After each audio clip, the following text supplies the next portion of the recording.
Support for this podcast comes from UTSA's Graduate School, featuring a world-class faculty, mentoring programs, and a professional development center to contribute to your future success. The University of Texas at San Antonio. Visit utsa.edu/graduate to learn more or apply. Blog Talk Radio.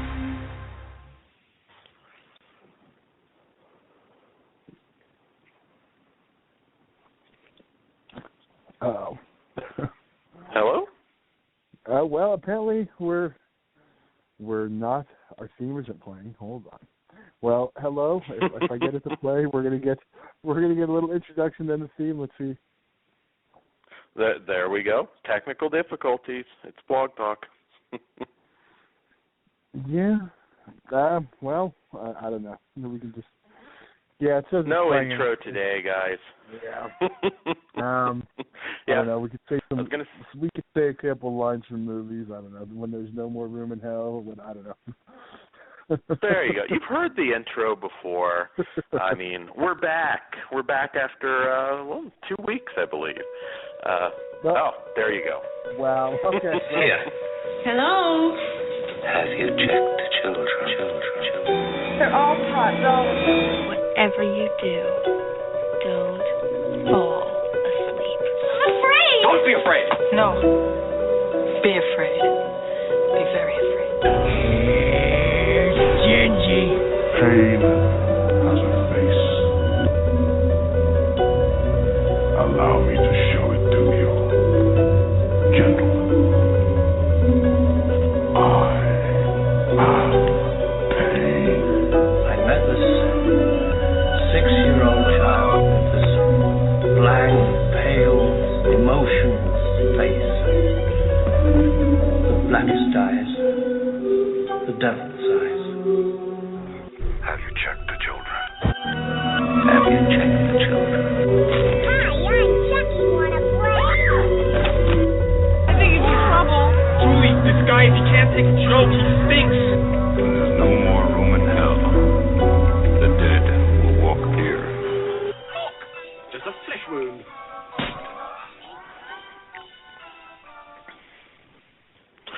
There we go. We'll do. We did it right.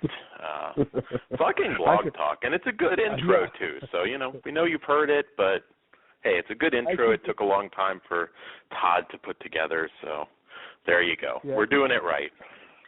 And I couldn't even pause it if I wanted to at this point. It was just playing. I'm looking at the board, and it was like not moving. But whatever. Whatever. Well, we are back after a couple-week break for the new year. I am Daniel Shine, in case you've forgotten, and I'm joined, as always, by Todd Loya. Todd, how goes the day, and, how was your holiday? Holidays were good. Day's going well. I can't complain. I got some well-deserved time off. And there you go. Know. How about yourself? Got some movies in, too. Oh, absolutely, yeah. No, holiday went really well. We had some family in from out of town, so that was always nice. And pretty typical. I got movies for Christmas. I got the Freddy versus Jason figure pack, which is the box figure pack, the big one, which has become pretty hard to find. So that was kind of a cool little surprise under my Christmas tree. So I added that to the library, and it was a good Christmas. Lots to do here in Atlanta, so pretty eventful. Kind of did some touristy stuff I haven't quite gotten to do since I moved here, so that was pretty cool. I did discover there is a video store, rental video store out here called Videodrome, which, Cronenberg, I mean, shit, that's pretty fucking awesome that a video store still exists named after one of my all-time favorites. So, hey, if you're in the Atlanta area and you still rent movies, there you go. I think DVD, VHS, I think they do it all. So it's not quite dead here in Atlanta. There is a place you can go and rent movies. That is cool. Even VHS. Absolutely, yeah. I don't really rent. I mean, I'm a collector, but just knowing it was there and walking in briefly, I thought it was really cool. I kind of wish they had the beads and the basement porno section, though. That's the only thing that they should have had. If I ever hit it big, I'm going to open a video store, and just have those beads and have the massive porno section. It's a American tradition that needs to be resurrected. Your video store will have the rental section the size of the porn section, and the rest of the store will be the porn section. Absolutely. And it's okay. We can sell porn too. I mean, it doesn't have to just be rentals, but hey, I still remember, young kid, knowing what was behind those. Sometimes it was the saloon doors, sometimes it was the beads. A few places did different things, but that was like hallowed ground. I mean, whatever you could do to weasel your way in there as a kid, you'd try and find a way. So yes, good holiday. Go ahead. I have to say, I liked the Western doors. I used to always call the porn section the Western section. It's a bad joke from Spin City, but I still find it hilarious. There was one episode, and this is where I got it from, on full disclosure. The mayor, who was a dumber character, he was at the video store, and they caught him on film going into the porn section. He legitimately was like, they had Western doors. I thought it was the Western section. Very Boston. I never really watched that show, but yes, it was very Boston. Sweet. I actually saw, somewhat related to what you just said, Michael J. Fox, I think, is making an appearance at a Wizard World convention, I believe. I believe wow. Philly, but don't quote me on that. And apparently you can meet him and get something signed for the low price of, I think, of $450. So if you've got a little extra cash, there you go. I thought Stallone was charging out although I guess Stallone was charging about the same. Stallone was doing a double charge, though. I'm hoping Michael J. Fox is kind enough to, include a photo with the son of a bitch for that kind of price. Because God, it's fucked up. He's going to fuck up your autograph too. So it's kind of, it's going to be all over the place. I was going to make that fucked up joke. And the photos. I knew it was coming, so I beat you to it. Yeah, but the photo will be all blurry of him, just him. Exactly. Yes. The DeLorean's just going to be like scribbled. You won't even see the goddamn thing. It's a mess. But yes, we have a stacked show for you guys tonight. Great mix as always. We've got some retro. We've got some pretty anticipated new movies. Be interesting to see if they've lived up to any expectations we have. One in particular has been talked about for a while, and we finally got to see it. Todd will be giving his thoughts on a Serbian film, which he's never watched. So I'm kind of curious. That's one I really have no idea what you'll think, but... Well, now I've watched it.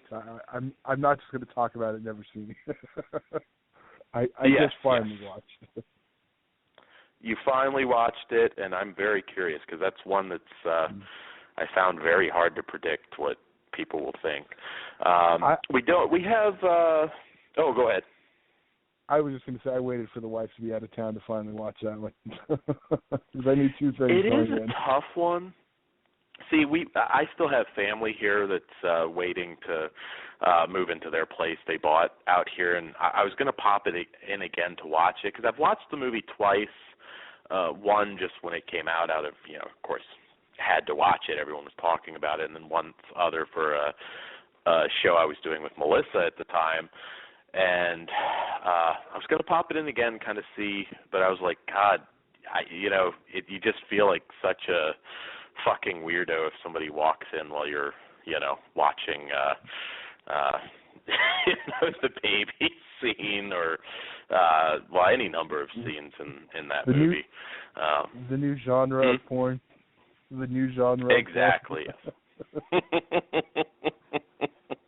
It's that one's tough to explain. That's definitely you watch it alone kind of movie because it's pretty fucked up. Well, we don't have a whole lot of news as such. Normally we're going to save it at the end of the show, but it's just a couple things I guess we'll tackle real quick. Tales from the Crypt is coming back, and it's going to be coming back, I believe right now they're saying fall on TNT, and it's going to be brought back by M. Night Shyamalan.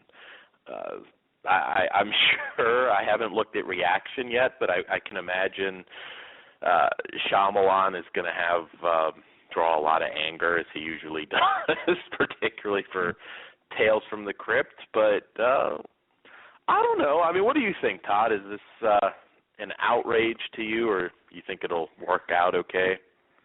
Yeah, I honestly do, because, I mean, as much as he has his style, I think he probably respects that stuff enough not to, I don't know, have a twist every episode. I don't know, do something. Because, I mean, the Crypt Keeper is actually a tree or something. There you go. No, the Crypt Keeper's actually dead the whole time. I mean, if you look at the original series, the producers you had then, I mean, Robert Zemeckis is not the first guy I'm going to think of for a horror anthology. I think M. Night fits that mold a little bit better, you know? Yeah. Yeah. Well, and it's not like he's going to be writing or, every single episode. I mean, I'm sure there's going to be a lot of talent brought in, and I'm glad it's back. I mean, it's going to be different. It's been actually 20 years on the dot since the show went off the air, and give it a shot. I mean, I liked The Visit, his last film. I mean, honestly, if we could forget about a few films and just thought of him as the director of The Visit, well, perhaps that actually kind of could fit with Tales from the Crypt. So I'm cautiously optimistic. I do hope they bring back Kaser as the Crypt Keeper, though. To me, that's one thing that should be a must. I think they'd be really, really stupid not to. Yeah, they don't want to go the whole route of, what was the one they were going to bring back and that didn't happen? They were going to retool the format and just basically kill what made it special. Tales from the Dark Side. I heard about. And then that just kind of disappeared. As long as they keep the formula, this is something ripe for reboot, Absolutely. And honestly, it doesn't even necessarily have to be a reboot. Just keep the tone, start it up, and you got stories to tell.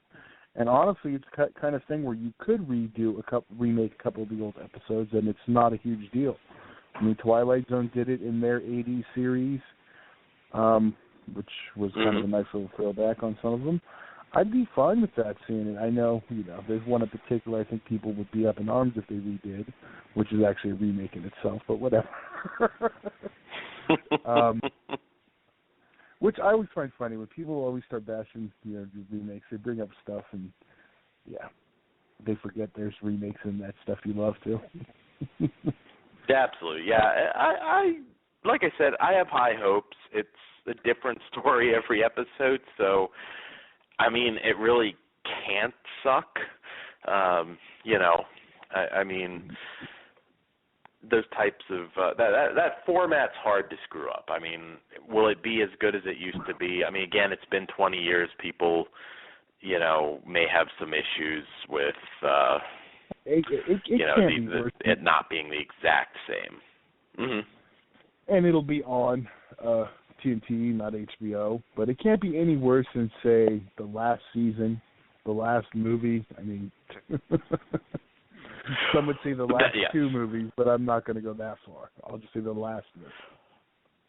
But the truth, I had thought the first thing that hit my mind, too, was like, well, Tales from the Crypt had nudity, and, it's not going to obviously probably have much of that on TNT. But then when I thought about it, Tales from the Crypt was not I mean, to be honest, 99% of what's in Tales from the Crypt back in the day could air on TNT now. I mean, there was a little bit of nudity, but look at what American Horror Story's doing. Some of the sex now, I mean, it can probably go on TNT. Tales from the Crypt was never a perv show. You and I probably remember it as, there were boobs occasionally. We were younger. That was a little more exciting, but they can probably do that now on TNT. So yeah. So there were probably more boobs in Demon Knight than the whole series. Yeah. Well, I just hope the rumors of Shyamalan bringing Haley Joel Osment back to play the Crypt Keeper are not true. That I would be very upset, but no makeup. I mean, it kind of works, but I do hope it's Kaser. That this creepy little hands and forehead, it could be pretty disturbing. Yeah, it has to be. I mean, if it's not him, it's gonna be a real disappointment. And they don't need another Freddy situation. No, there's no reason not to, so hopefully they'll do that. The only other brief bit of news, well, if you guys have been following it, which we assume you have, 31, Rob Zombie's new flick, well, it was slapped with the NC-17, and it's finally achieved its R rating for theatrical release. Todd, what do you think? Does this affect you seeing it in theaters at all? I mean, how do you feel about this news? Yeah, honestly, it doesn't make a difference to me that it's, they got it rated to an R. I mean, a lot of times you go and see without this hoopla before, you go and see an R-rated horror film kind of expecting an unrated one later, and it's no different.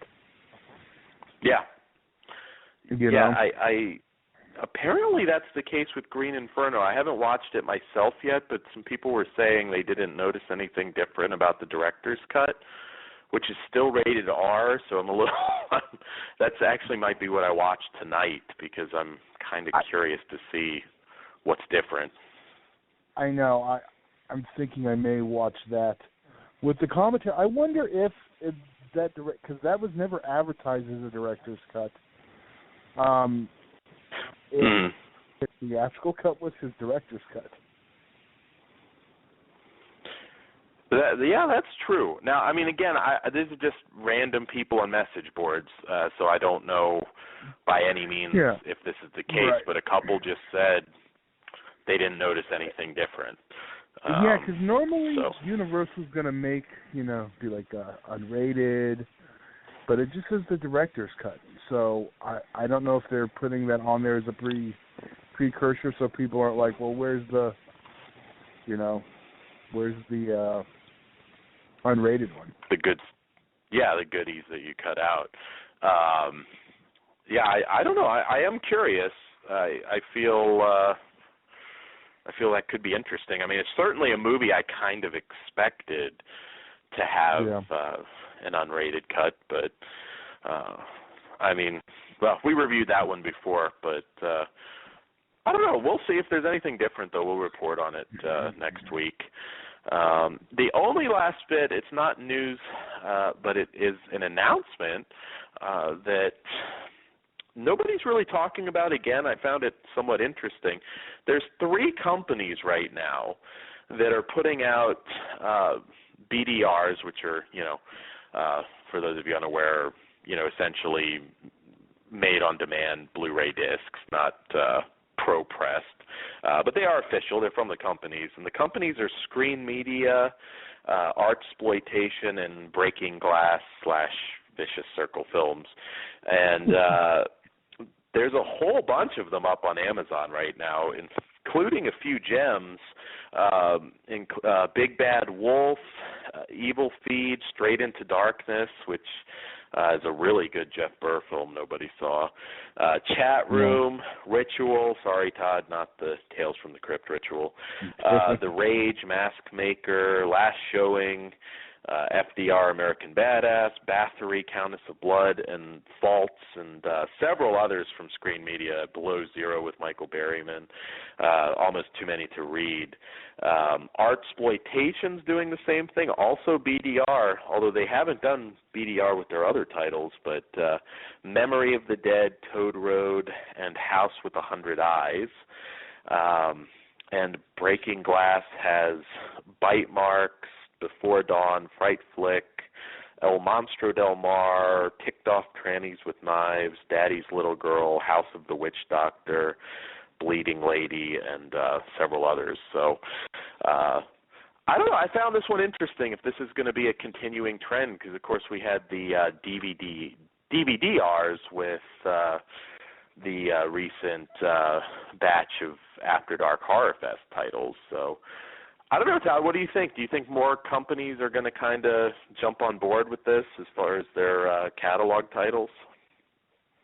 I hope not. I know we prefer the Pro Press.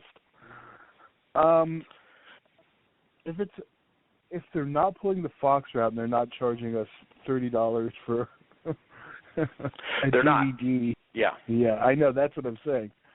I don't have a huge problem with it. If that's the only way we're going to get them, I'm cool with that. Well, and particularly stuff that's come out over the last, say 15 years that, really most of it, we remember some of these movies fondly, but they just have a tough time getting, staying in the public consciousness.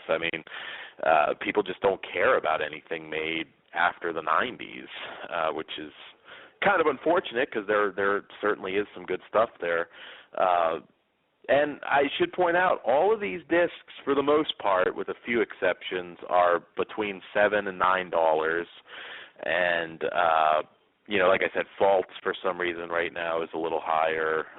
Bathory, Countess of Blood's a little higher. But for the most part, they're all, no more than $10. And I don't have a real issue with it. To be honest, I ordered Big Bad Wolf. That's always one I liked that I wanted on Blu-ray. And a few others.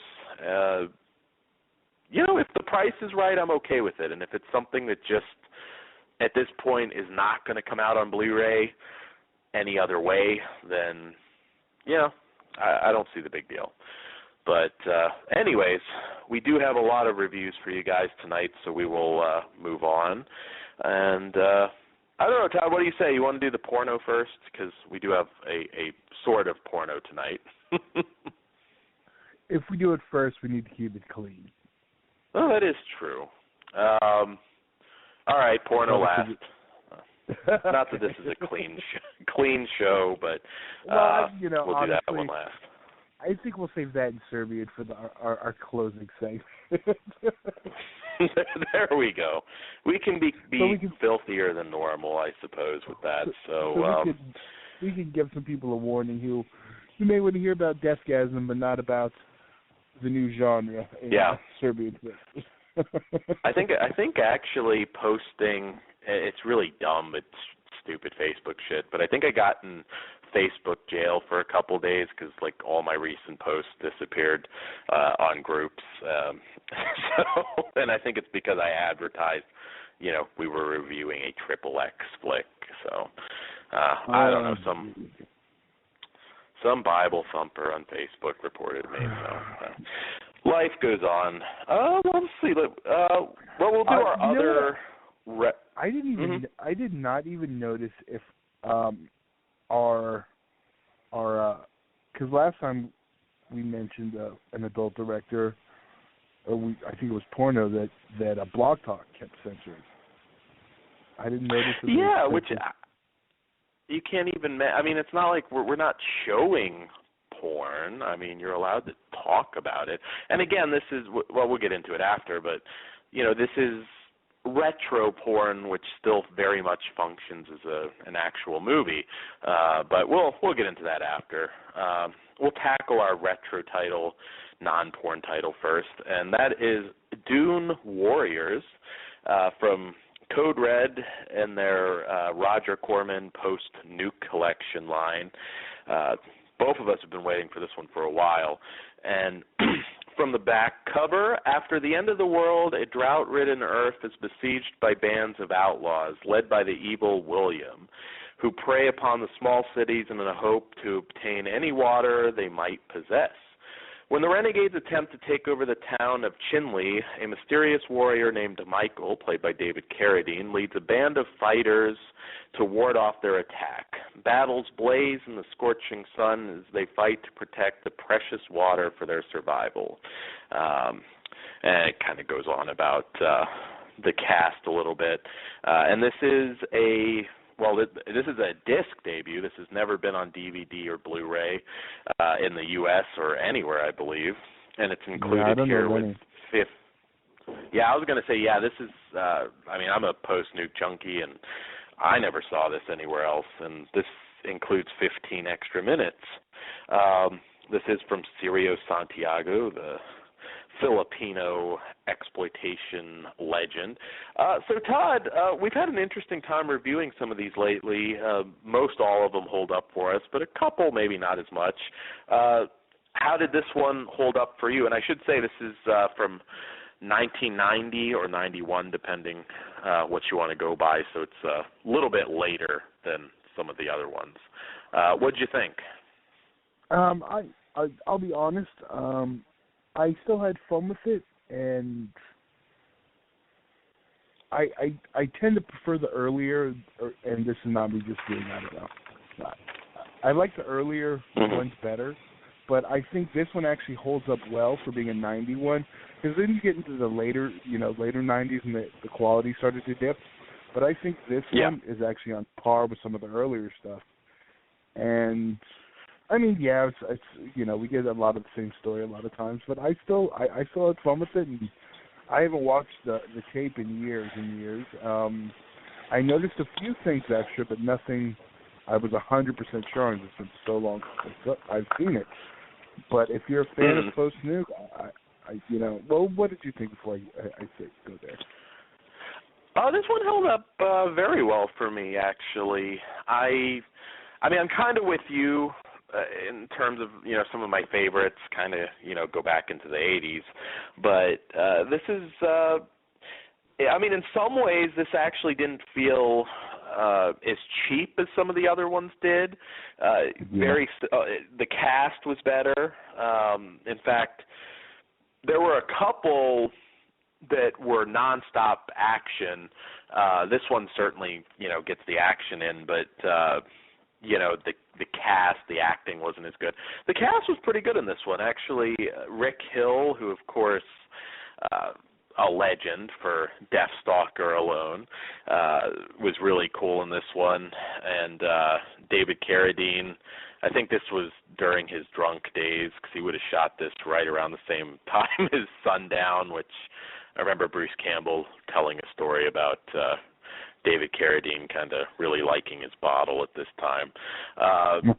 There's maybe a little less in terms of unintentional humor in this, although I did find it hilarious, that random scene where the band of midgets just pop out of nowhere and chase Jillian McWhirter's character, and apparently an old drunken David Carradine was enough to scare him off. They never show up again. It was very sort of strange, and I don't know, maybe that's added. Maybe the midgets weren't there before, but because I can't say I remember. But I honestly don't either. That was one of the things I did think was added. It's I just find it really neat that a bunch of midgets would have survived the apocalypse and are living out in the desert. I would have liked to have seen more of that.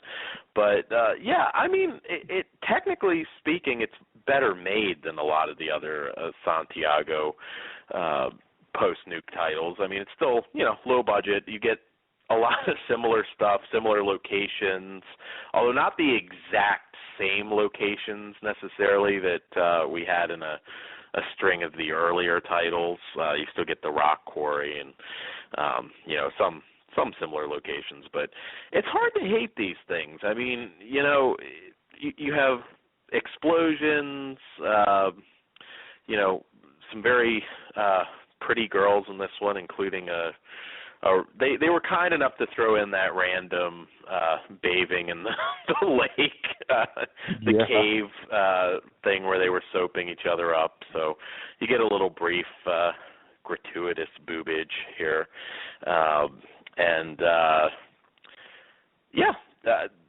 Typical Santiago. I mean, if you like them, you're going to like this one. Cars being lit on fire, stuntmen being lit on fire, old school in the Philippines. I can imagine a couple probably didn't make it. There's just less of the unintentional humor in this, but it's a pretty solid little flick. The lead villain, I thought, did a really good job. Maybe would have liked to see Luke Askew, who was also in Warrior and the Sorceress with David Carradine. Would have liked to have seen maybe a little bit more of him, but he was a pretty good villain. No major issues with the choreography. Nothing too distracting. Some of the fight choreography and a few of the other ones were not particularly good, but I don't know if it's as epic as you remember it when you were a kid, because I fucking loved all these movies. I was just a real geek about it, but it's still one that I think if you've enjoyed the others, you'll definitely enjoy this one too. And as far as extra features, post-nuke theater, you get to see the lovely Katarina have a sword fight with the banana. Not much to say there. I mean, she kind of runs down the cast a little bit. It is nice to see Jillian McWhirter again. I know you know who she is. She was a Corman girl, really kind of from this period until kind of the end of New Horizons. She appeared in a lot of different stuff, and one of the better actresses, I think, for that era. She was in not for Corman, I don't believe, but Progeny with Arnold Vosloo and Brad Dourif. She's actually a really good actress that probably never got her due, but I enjoyed this one.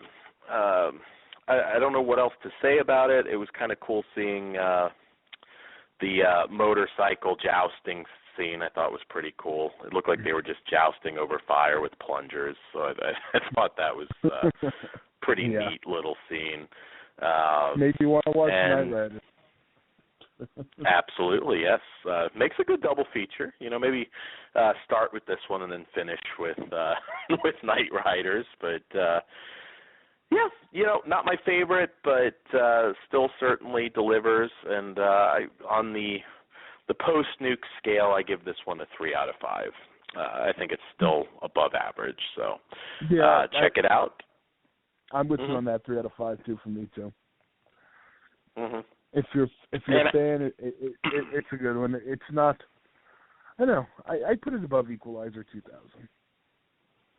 Yeah, that's true. That one actually was not as good as we remembered it, strangely enough. And I should point out, you can get this, because you might be going on Amazon and not having luck. You can get this Screen Archives, I believe screenarchives.com. If that's wrong, you can Google it. But it's the Screen Archives website, and it's a Blu-ray bundle pack also with 2 other Cirio Santiago action flicks, Silk, which I haven't watched yet, but I remembered liking from my childhood for whatever that's worth, and Devastator, also with Richard Hill from Deathstalkers. So, and they are also available individually too.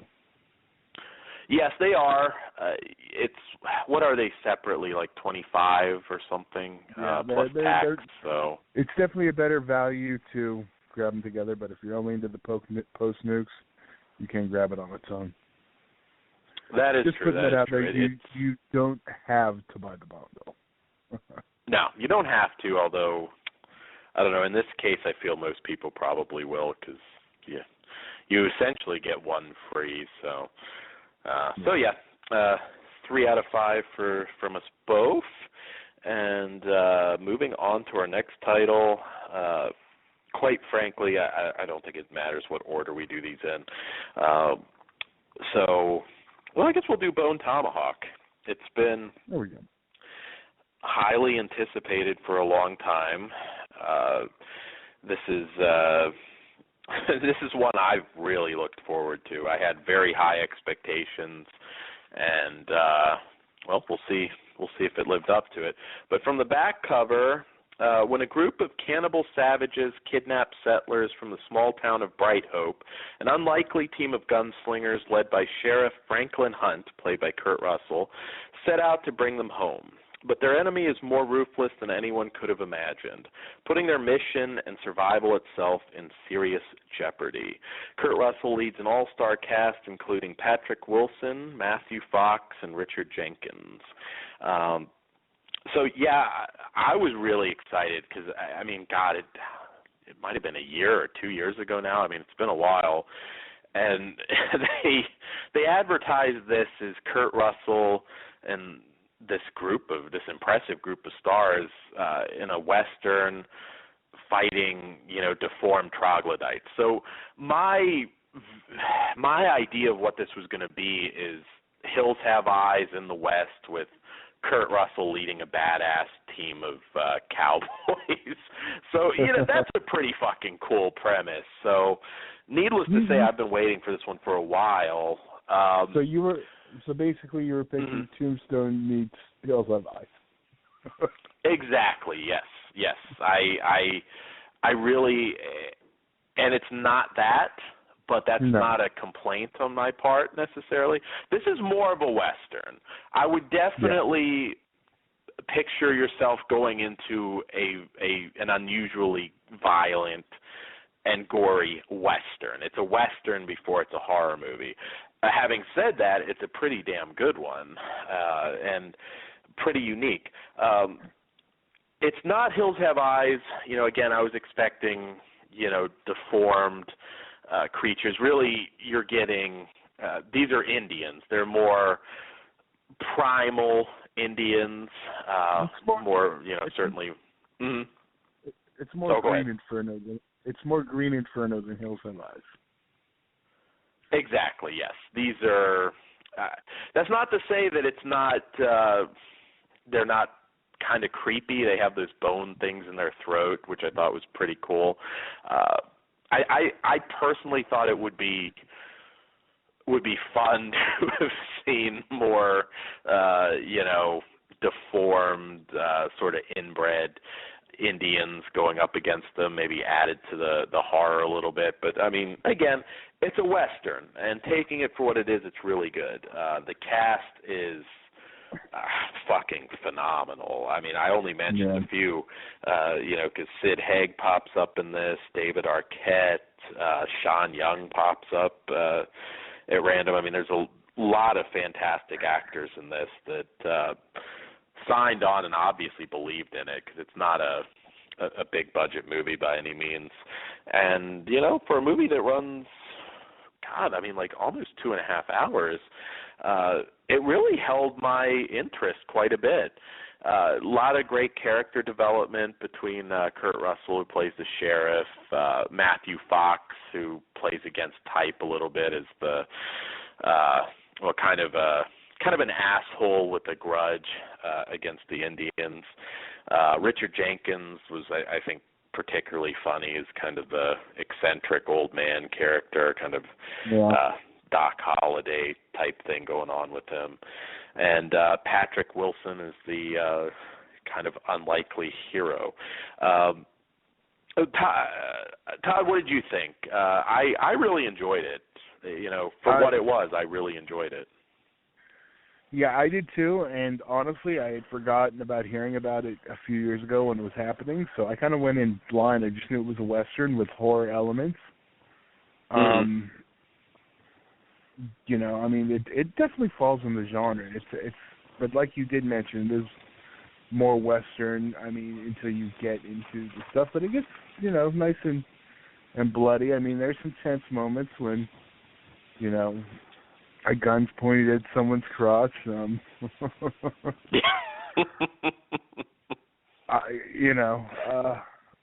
But I thought. I can't ever say anything bad about Kurt Russell because he's still always the man. He was his normal badass self. I mean, he's a little bit older, a little bit slower, but it's always good seeing Kurt Russell. Oh yeah. I mean, he's been he hasn't been particularly active over the last decade or so. So that was also a lot of excitement. I mean, it's Kurt Russell, doing a horror film. So some people might be disappointed, but I kind of feel this is one, if you give it a chance, you might find, wow, it's more of a Western, but I actually kind of really like this. It's very dialogue heavy, but at the same time, it's never boring. And when they make it to these Indians, the shit does hit the fan. There's definitely some pretty heavy ugliness here in the gore department. I mean, there's some scalping, somebody cut in two. I mean, there's some very nasty, fucked up stuff. I would have liked to maybe have spent a little bit more time with the Indians, but hey, again, it's pretty fantastic for what it is. It's kind of interesting when it came out too, because with Hateful Eight, which I don't know if you saw it yet, but I actually kind of like that one a lot. I think you'll like it actually. I've heard very much that one has a very much horror vibe also. I mean, I know there's unused cues from The Thing in that, and it has a very claustrophobic Thing type vibe. Yeah, you could say that. Yeah, it's certainly gory as hell. I don't know if there's any controversy over it, but there's a lot of male on female violence kind of played for laughs. I can kind of see it. It kind of has the nonstop use of the N-word again, which was a big controversy in Django Unchained. I'm kind of surprised he did it again, but it's there. But I mean, back to Bone Tomahawk. And I should say this is the first-time director, S. Craig Zahler, who actually wrote Asylum Blackout, a movie Chris actually liked quite a bit. So kind of a new face that I hope he certainly stays with the genre, because I think he did a great job here. It's a fantastic Western that, goes very dark and gory. And, hey, for what it was, I mean, I can't think of anything really to complain about here that I would have liked more. I mean, and I do want to point out with, go ahead. I was just going to say, it definitely took me back to some of the spaghetti Western days. Oh, absolutely. And actually, another good one to watch with Cutthroats 9, which inspired Hateful Eight, ironically enough, which had a lot of, old school Italian gore, kind of, flirted with horror as well. So another good double feature to throw out there. And I want to throw this also out there before I give it a rating. A lot of these big stars in here, this is not, Kurt Russell's in it for 10 minutes, pulling a Danny Trejo or a Bruce Willis. He is the main star. It's an ensemble, but I mean, he's in the whole film and along with the core. Mm-hmm. As long as they didn't put Sid Haig on the cover, because that's the Trejo appearance. Yeah, that's true. Sid Haig isn't in it very much, but that wasn't advertised, and he's I in didn't it even for a know. cool little scene. I know. I didn't even know he was in it, so I was watching. I was like, oh shit! And then I was like, I didn't mind the team of him and Arquette. I never thought I'd see a Sid Haig and David Arquette team, but okay. I want to see a prequel. Why not? Those two fighting vampires in the Old West or something. I could see it being pretty cool. The grizzled vet and the kind of I don't know, half retarded apprentice. It could be cool. But I give this one 4.5 out of 5. Truthfully, I mean, I think it was a fantastic. We'll just call it a gore western. How about that? That works. There you go. I got a 4 out of 5. I think, with the, if you know going in, you're going to get more western than horror. I wasn't really sure what going in, so I had no issues. But I think that might be an issue for some. But I mean, come on, you got Kurt Russell for a couple hours, So yeah, people are thinking The Thing. People are thinking. I mean, there's a lot of movies you go to when you hear Kurt Russell. Yeah. So I definitely recommend. Well, 4. Yeah, I do too. And you can get this one. You can actually get the Blu-ray too at Walmart. It's out there. You can. I think the Blu-ray was at Walmart. I know it was at Walmart. I'm pretty sure it was. I got it through Amazon, but yeah. Is that our segue to Heavy Metal Apocalypse? Oh shit! Yeah, you noticed that. Well, like I said, it doesn't really matter what order we review them in tonight. So, well, I'm trying to see though. Do we want to take our break now, or do you want to do one more? Do we have 5 or 6 today? I tried. I was going to count, and I didn't. Okay, so yeah, we can do one more, I guess, before the break. Okay, sounds good. Although, actually, maybe we'll do Condemned first. Yeah, because we do have a song, so maybe we'll do Condemned, and then let our song from Deathgasm take us into Deathgasm. We're booking on the fly. Yeah, there you go. Yeah. It's one of those, like I said, it doesn't really matter what order we do them in. So Condemned is a new film from writer-director Eli Morgan Gessner, and it follows fed up with their parents bickering, poor little rich girl Maya moves in with her boyfriend, who is squatting in an old condemned building on Manhattan's Lower East Side. With neighbors that are meth heads, junkies, and degenerates, the shaped hellhole is even more toxic than it appears.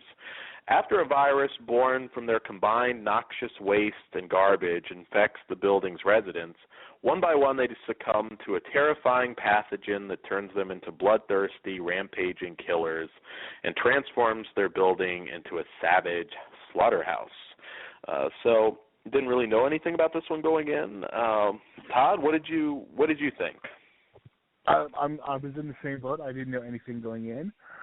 I actually ended up really having a good time with it. It kind of reminded me of the Tenement meets Record, which I like both of those films, and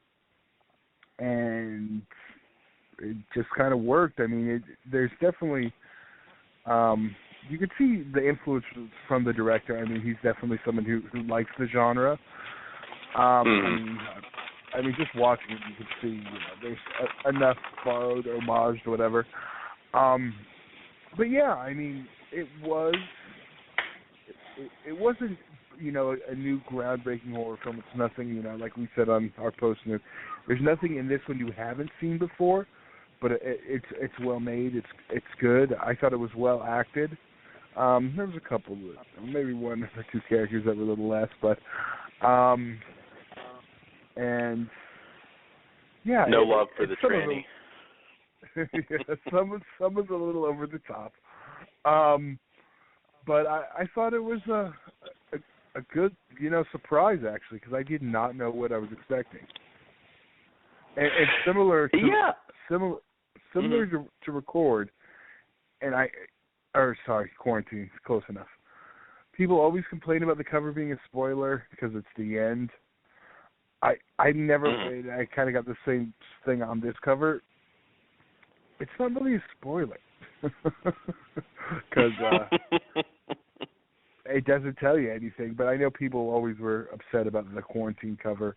I'm like, but it doesn't spoil anything. And that's the cover of this actually reminded me of the Quarantines. It has one of the final shots. And see, I'm saying this, it's not a spoiler because I can look at that cover and be like, I don't know what that means. It's not until after you watch it, you go, oh yeah, okay. Yeah, nothing's spoiled. Well, you are right what you're comparing it to, but I also think this was a very really down and dirty horror flick. I mean, it in no way made for Sci-Fi Channel. This one has a lot of very twisted, very sexual, non-PC type characters. Very true. It's a very ugly film that we like to see once in a while.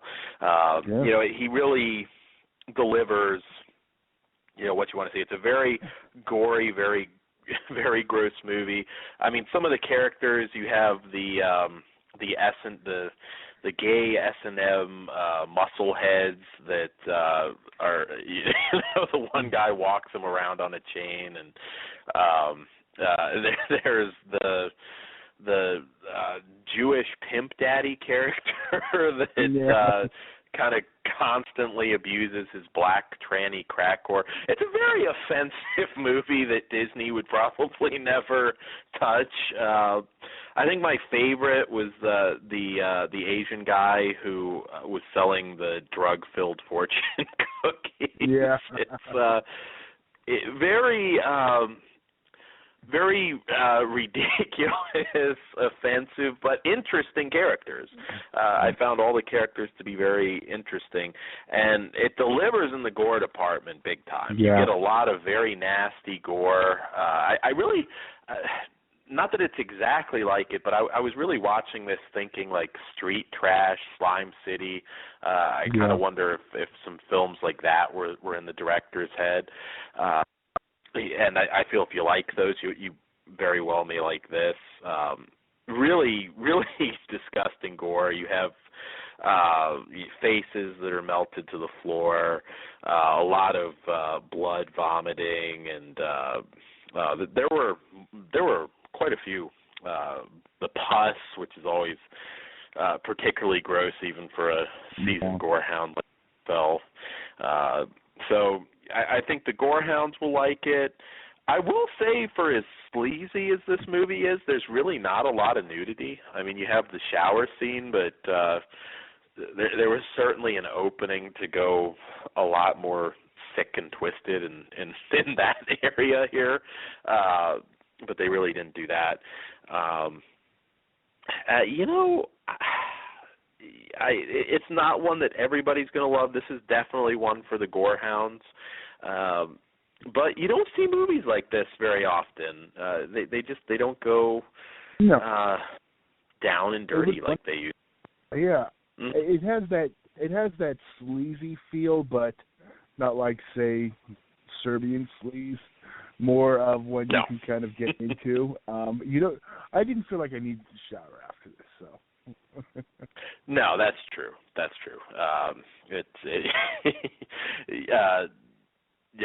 I'm looking forward to talking to you about that movie. But I liked it. I mean, and it's a very competently directed, gross, dirty, kind of modern grindhouse horror movie.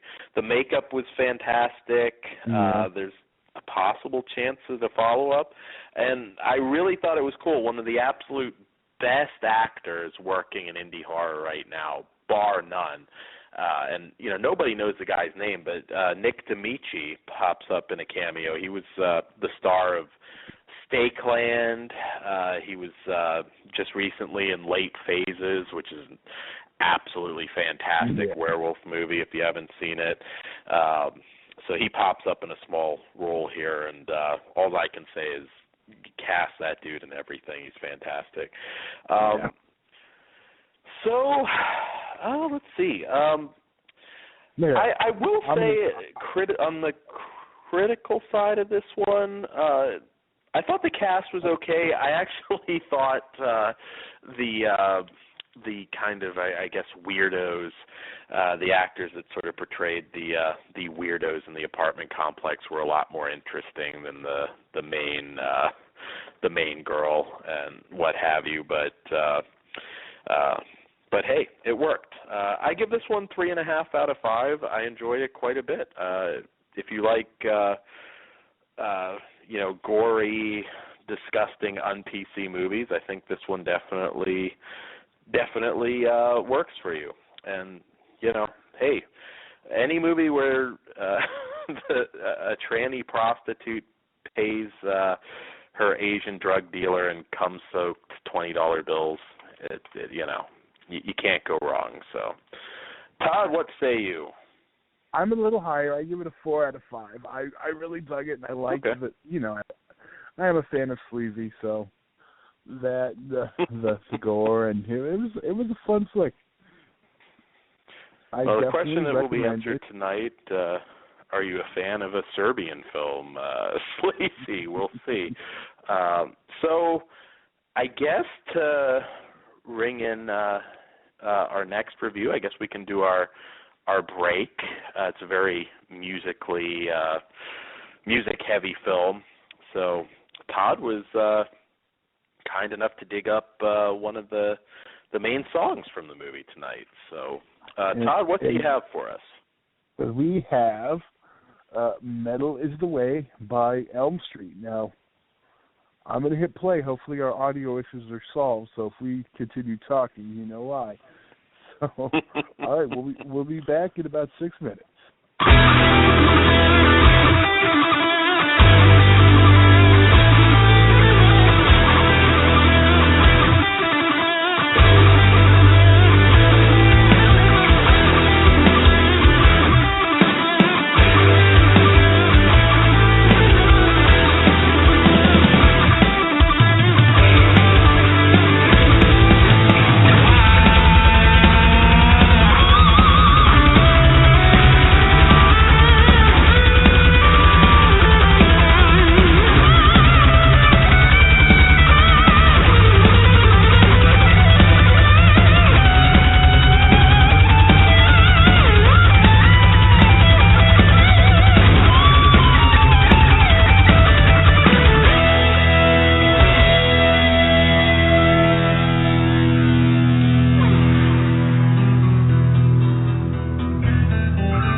And we are back, and that was Metal is the Way from the next film that we're going to review this evening, which is Deathgasm. I'm surprised you were able to track that one down, Todd. There you go. You forgot AKA Heavy Metal Apocalypse, as per Walmart. There you go. Yes, this is another one. What the fuck is going on with Walmart? I mean, what's the big issue with Deathgasm? And Heavy Metal Apocalypse? I don't get it. I you know, the director even mentioned he's like, I have no problem with it. I think it's the gasm. Yeah, but I mean I don't know. Although, are these becoming kind of collector's editions now? These ridiculous. Yeah. If you're a fan of the movie, you're going to buy it twice. It seems like it. I haven't seen this one. Is it just a slip over it? That I do not know. I got this from Amazon, so to be perfectly honest, I didn't know if pay you saw super close attention. I heard know about the funniest this one. thing.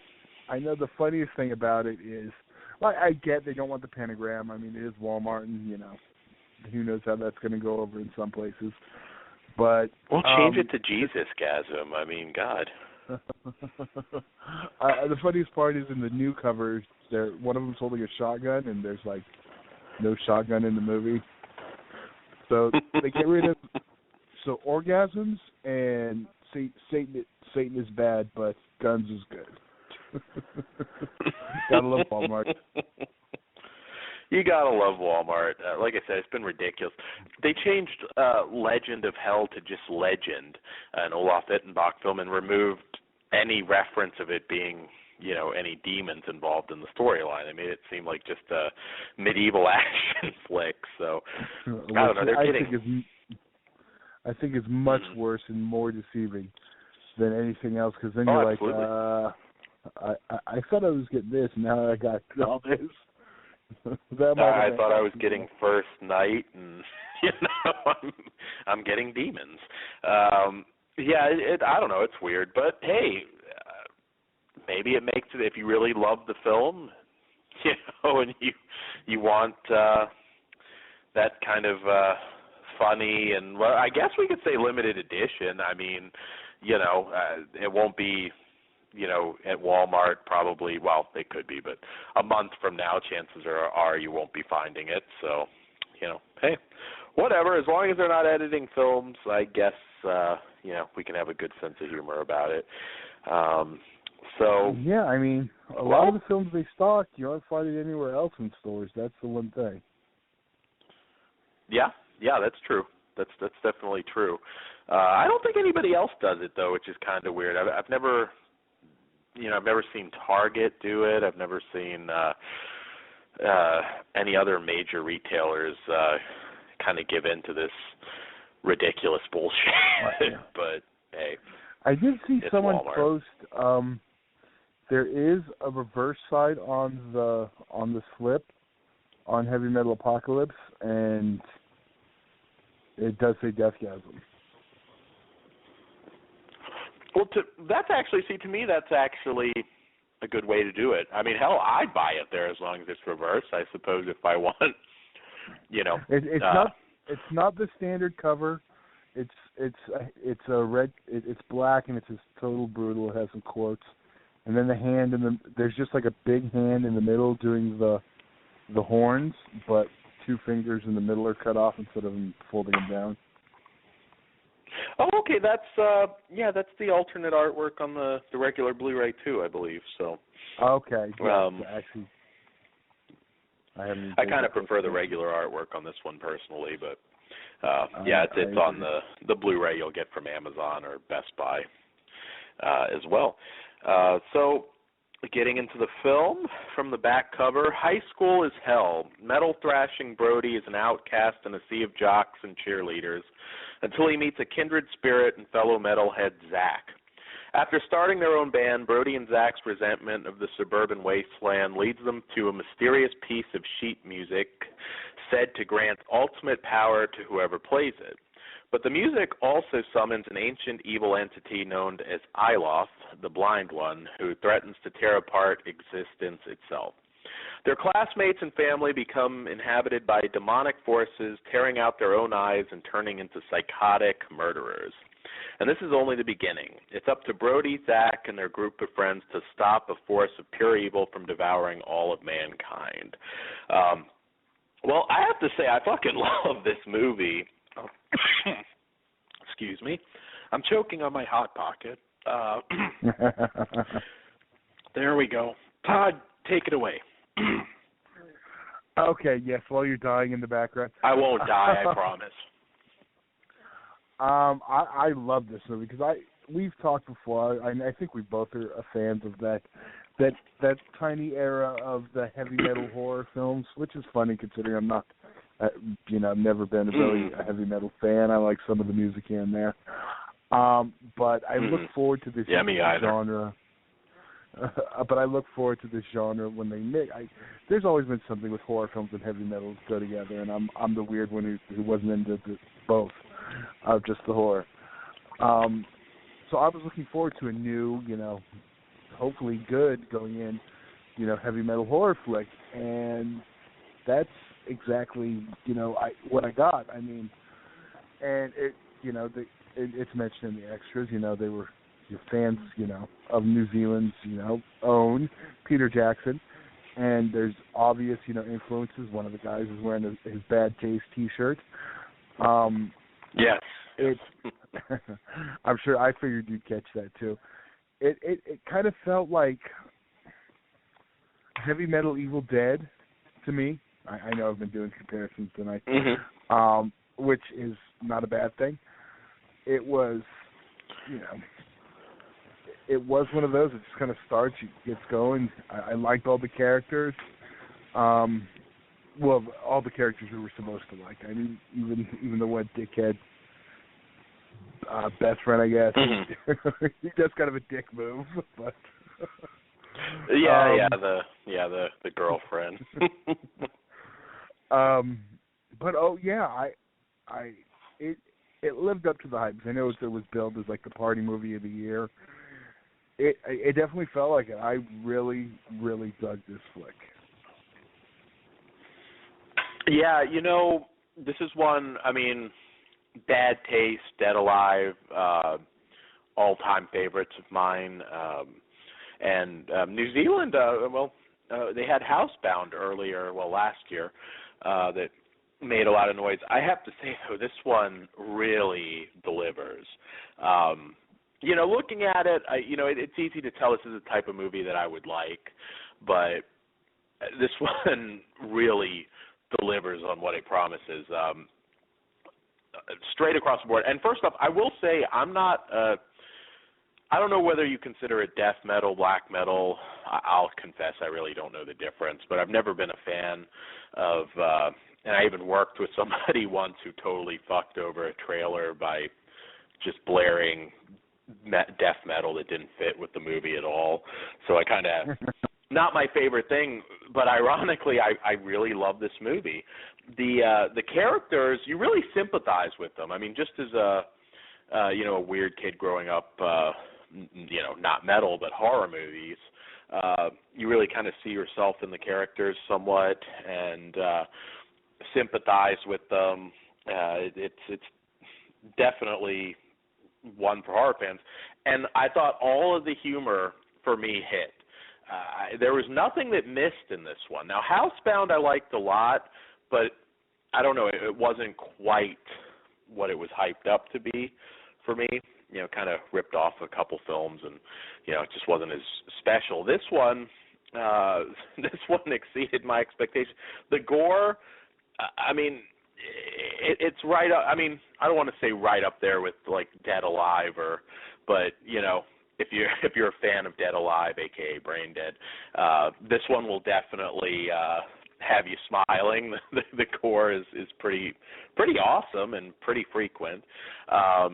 I loved that comedic bit when he was Brody's character was in the bathroom, and then the the dude just kind of kept floating in.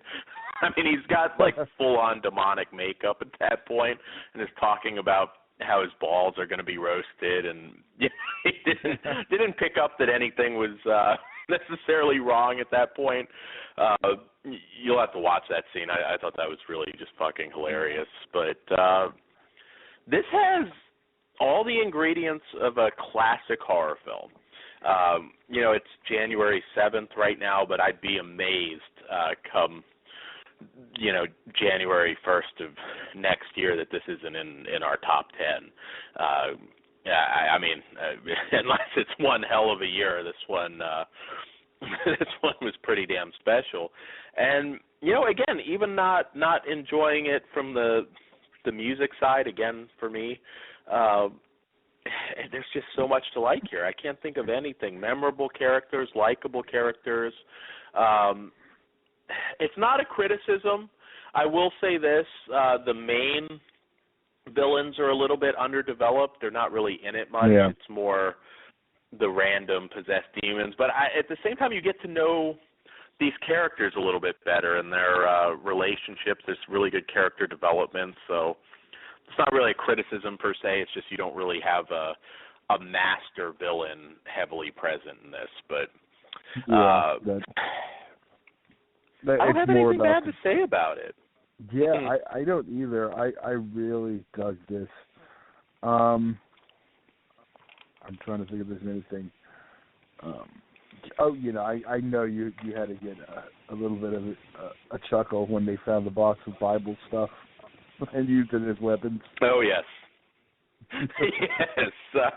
Yes, the dildo. You get to see people killed with the dildo and anal beads and a lot of crazy gore stuff.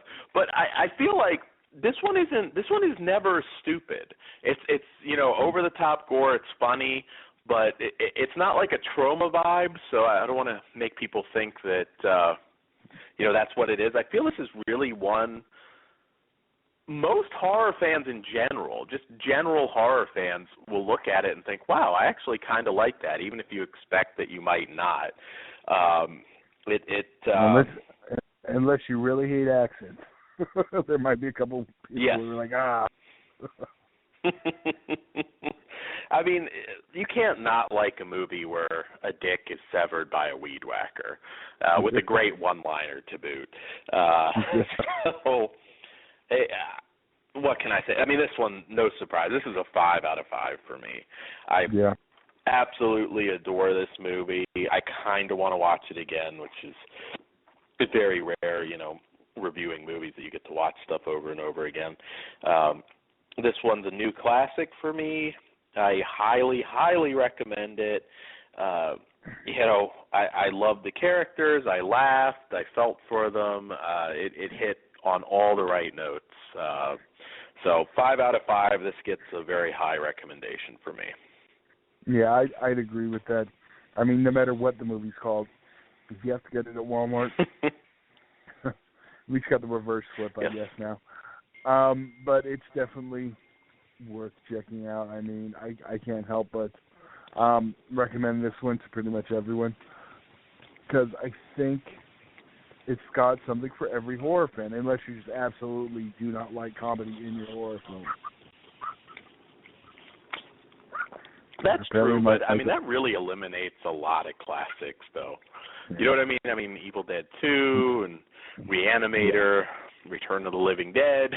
So you're throwing away a lot of really good films if you don't want any humor, but, there are people out there like that. So, but I stand by my 5 out of 5. I can't think of too many that have done it better. So that is Deathgasm, or Heavy Metal Apocalypse.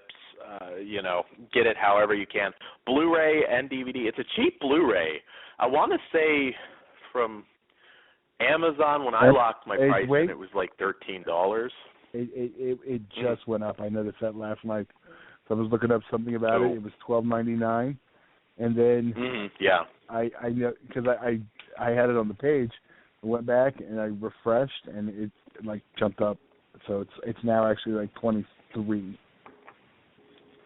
I'll be honest So though, this is one I wouldn't have had any issues paying $23 for. Yeah, exactly. I have no complaints at $13. I mean, I wouldn't have had a complaint at 23. It is a great film. Well, I think you can still get it for around $13 at Best Buy, I believe. Again, I didn't pay that close attention because I already had it coming in the mail, but you may want to check there because I think you'll get it cheaper. So, fantastic film. Like I said, a really good night overall for movies. What do you want to do, Todd? You want to do a Serbian film next or Corruption? Well, in case we have a couple people who might be turned off by our next two, did you want to? I know this wasn't planned, but I'm throwing it out there. Did you finish Ash vs. the Evil Dead?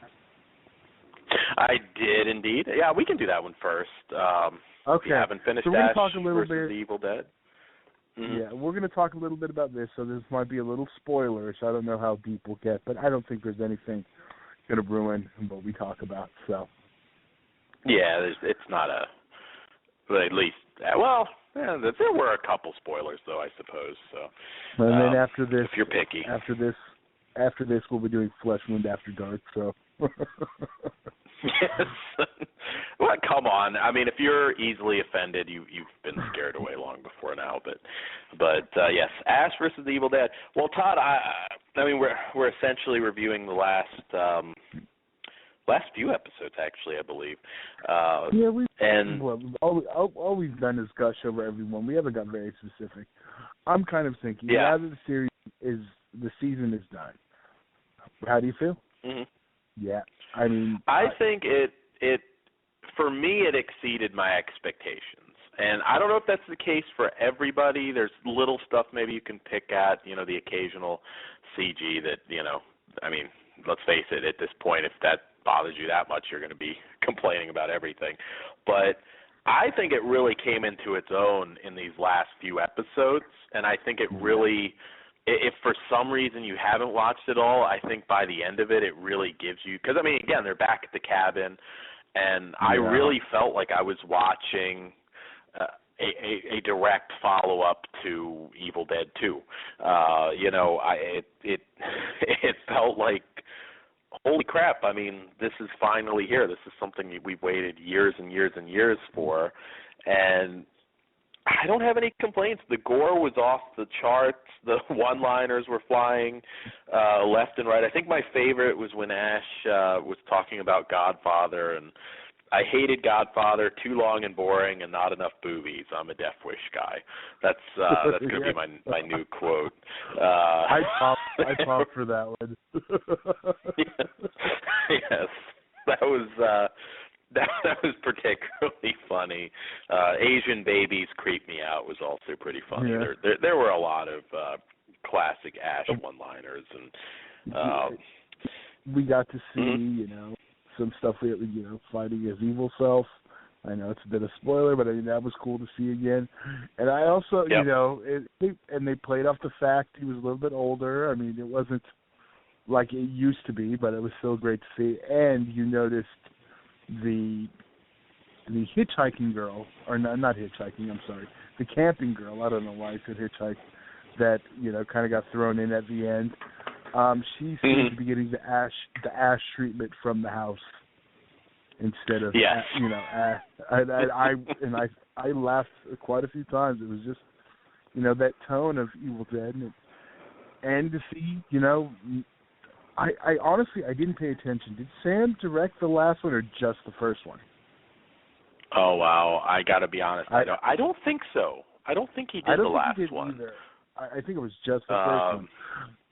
Yeah, I didn't pay close attention. I'll be honest, I didn't either.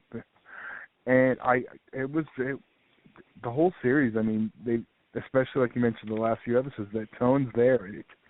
It's back. I mean, someone mentioned. I mean, well, it may not be horror, but like someone 2016 or 15, I didn't think I'd see basically, a new Evil Dead film, basically, or a long 4-hour Evil Dead film, a a new Star Wars and quite a few other things. I mean, I was like, yeah, I can't remember the third one. I was like, this is very true. I mean, and honestly, out of those, I was more psyched about Evil Dead, but yeah, more so too. Yeah, I mean, Star Wars was pretty good, but Ash versus the Evil Dead is definitely my nostalgia trip for this year, and I think they did everything right. Like you said, they don't try and make it seem like Ash is not that he ever was superhuman. I mean, but he's complaining about his legs. He's got his hip, his dentures, and all this stuff. I kind of like that they're not trying to just pull him off as, oh, this is only like 15 years later and he's 35 or something. He's a guy in his late 50s that isn't as quite as fast as he used to be. And he did, and the show ended exactly like what Ash would do. That's what I loved. I loved that at the very beginning that they didn't, come up with some, complicated explanation for why the Deadites were back. It's because he got wasted and he read from the book. I mean, that's all. It didn't need to have some. I mean, he's a lovable loser, and that's all there is to it. He read from the book. He was a dumbass, and there you go. I kind of like that they didn't over-explain stuff, and I think his decision at the end there, Jacksonville, made a whole lot of sense. I mean, I can't see anybody complaining about it. Obviously, he's going to realize he fucked up, and he's going to fix it. And I think this show did everything right. Yeah, and that's a great setup for season 2. I'm curious, not necessarily medieval, but I'm curious if we could get a season in a different era. I mean, I'd like to see, Ash in the Roman Empire or something. You could do little side, take a little trip on the season or something, and do something like that if you wanted to go back to the Army of Darkness tone and something, Yeah. different. I think the possibilities of different stuff like that is interesting to me. Because, you basically did the cabin angle and kind of wrapped that all up, and, they could always go back. Did it burn to the ground? I know it was on fire. I'm just trying to think if it completely burned. I don't know that it burned to the ground. I mean, shit, there's so many different, it could just be back, because evil willed it, and you can't burn it. But, they can bring in a lot of other threats, too. To me, it doesn't even just have to be the traditional Deadites. I mean, this is the type of show, I don't know whether they'll do it or not, but maybe they'll have, Ash taking on vampires or Ash taking on, who knows? I mean, just, maybe go the supernatural route with it. I mean, there's a lot of things they can do, and I have to also throw it out there, they cast this perfect. The people around Ash, the actors, Pablo, I think dead on casting. I think he's great. What's her name? Dina De Lorenzo, I believe is her name. I think she's absolutely amazing in this, and it's I don't know if you want to say it's the best show on TV, but I think it's the most fun show on TV right now. And when the Blu-ray comes in, I will rewatch the whole thing from beginning to end. And like you said, it's like you're watching, Ash, Evil Dead 3, the miniseries is what it'll feel like. So. Well, I don't know. Is Evil Dead 3, 4, or 5? It depends how you want to do it. Yeah, depending how you want to. Yeah, it depends. You can't exclude Army of Darkness. There's, while they haven't specifically mentioned it. I mean, no, they haven't. I mean, what's your take? Did Army of Darkness happen? I think so. I mean, I don't know why they would take it out. I mean, he came back. I'm trying to think if there was ever. I mean, the only reference that makes me think they may be kind of ignoring Army of Darkness was referring to what are they saying, 30 years or whatever since Evil Dead 2. So they're kind of, well, wouldn't it really be, 24 years or whatever since Army of Darkness? That's the only thing that sort of made me think, oh, okay, they're pretending Army of Darkness didn't happen, which I think is a shame, because I think it's more of a case Universal's probably not wanting to give up their footage. They'd probably have to pay out the ass. That's true. Because we've seen some clips from Evil Dead 1 and 2, but nothing from 3. I think maybe that's it, so, they don't necessarily have to reference it. Yeah, that's true, although there's ways around it, I suppose, without showing the footage, but yeah. I'm kind of glad. I don't know that it would have worked doing this right off of Army of Darkness. I don't know. I think it would have limited. Well, number one, depending what ending you go by, I don't know if Ash in that medieval time period would have worked. I think having him in present day is certainly, I think, the better way to go. Yeah, fantastic show, and if you haven't given it a shot, definitely do it. I can't see too many people getting disappointed with this one, to be honest, and particularly towards the end. I think we just know one person. Yeah, but I'm going to suggest that Chris stick with it, though. I'm going to really push for him to watch the season towards the end, because I'm a little surprised. It seemed like he gave up on this one a little too fast. So yeah, he was. I don't know. Next time I talk to him, I'm going to push. He'll probably watch it when it comes out on disc, because I did talk to him. This is something we talked about when we reviewed it. He did end up loving Scouts vs. Zombies. Oh wait, what is it? What is it? Yeah, I did talk to him about that. Yeah. Yeah. Which I'm not really surprised, actually. Yeah, I told him, dude, you should see it in theaters. I'm telling you, it's really good. But he really enjoyed that one. So I don't know. I kind of get. I guess he's not a fan of Bruce Campbell's shtick, but I know he's not a big, I guess, Army of Darkness fan, if I remember correctly. But I don't know. I think he will enjoy this one, but we'll see. So moving on to our, what do you want to do, Todd? You want to do a Serbian film or Corruption? It doesn't really matter at this point, I suppose. Yeah, I think we'll go with do our newer one.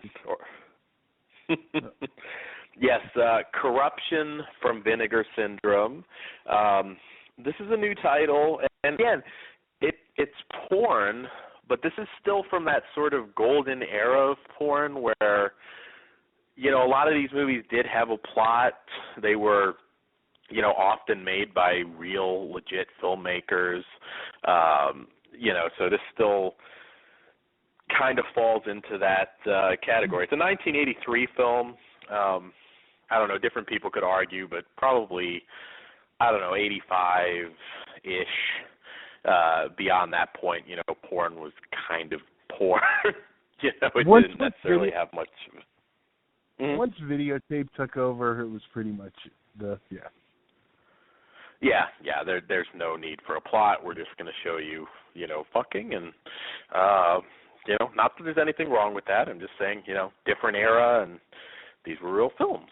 And Corruption is from director Roger Watkins, who, of course, also did The Last House on Dead End Street, which is included on this disc, although unadvertised, and we'll get into that. And from the back cover, some men crave power, others success, but no man is able to resist temptation. Williams, played by the legendary Jamie Gillis, owns a debt he may not be able to repay. His girlfriend's sister, Felicia, is a beautiful, innocent girl thrust into a world of carnal vengeance. His mistress provides comfort but may not be able to save his fate. His employee tries to help but cannot resist his sinister desires. And his brother holds the final shocking surprise in this web of erotic deceit. So this has a great porn cast. Kelly Nichols, who, even if you're not a big golden era of porn fan, appeared in Toolbox Murders, and she actually she ended up doing like makeup and hair for porn movies, so her porn career kind of continued in a different way. And she made a brief comeback like 6 or 7 years ago. She did a few new porn movies she acted in the MILF genre. Just some, porn trivia for you guys there. This one also features Vanessa Del Rio, also a name you'll know from that time. Bobby Astor, a lot of pretty famous names. Samantha Fox. And, I was staring at. I was like, oh yes, I remember when implants were under the boob on Vanessa Del Rio. Yes. Old school. It is old school. She's probably one that I don't think she would be a top porn star today, but I think she looked pretty good. But she was definitely a top one back then. Oh, she was huge. Yeah. Yeah, she was right up there, and I'm not sure when she got out of it, but Jamie Gillis, he kept going, I think, till he died. And like I said, he's up above shooting films right now. He's up above or below shooting films right now. Either or, hey, Devil and Miss Jones. Free production value. Maybe some ghost porn. Yeah, yes. Yeah, well, so this one's a bit of a complicated review because, obviously, some of you could care less about porn. But again, I'll start with the positives on this one. It's a beautiful film. The cinematography, you're watching a legit film. It's definitely on the arty side. Not a whole lot necessarily makes sense. It's a beautiful film to look at. Kelly Nichols in particular, I really like her. Very beautiful lady. And this is one you're probably not going to, how do I put it delicately? If you're not into this era, I wouldn't necessarily say you're picking this one up to, rub one out to. The porn is somewhat secondary. Like I said, the cinematography is just fantastic. There are some. Huh? I said Dad figured it out anyway, though. Absolutely. I find a way. I never finished Gia. I kind of got up to the cage sequence, and I never knew what happened until a while ago. I don't know, it was on TBS or something, and I could actually make it through the whole movie. But anyways, there's still some funny what the fuck moments in this. There's some dialogue that I thought was. There's one line where somebody says, "There's something nice about the smell of a cunt." A lot of very lovely dialogue. There's he kind of goes through these random rooms, the blue room, the red room, and finds this random stuff. There's a dominatrix whipping a gimp and licking the dominatrix boots, who ends up being him, and I don't know, you could kind of decide what that's supposed to mean. There's a woman who bleeds from the eyes while being fingered by a clown. Very it's porn, but it's art house porn. They could have gone more erotic with the clown fingering the girl. You could have done without the blood from the eyes, but it's art house. What did you think, Todd? Were you rubbing one out to the clown fingering scene? Well, other than that part, that was the only part that was usable. No, I don't know. This is one of those weird ones where it's. You mentioned off air, it was no pretty peaches. No, I like Pretty Peaches. It's a great movie. Yeah, exactly. And this is more art house, and I mean, it's a totally different era. While I did, enjoy it, it is one of those things where it's like I don't need the hardcore sex to tell this story. Mm-hmm. Then I'd be fine without it. Yeah, because I wasn't watching like, yeah, get him, baby.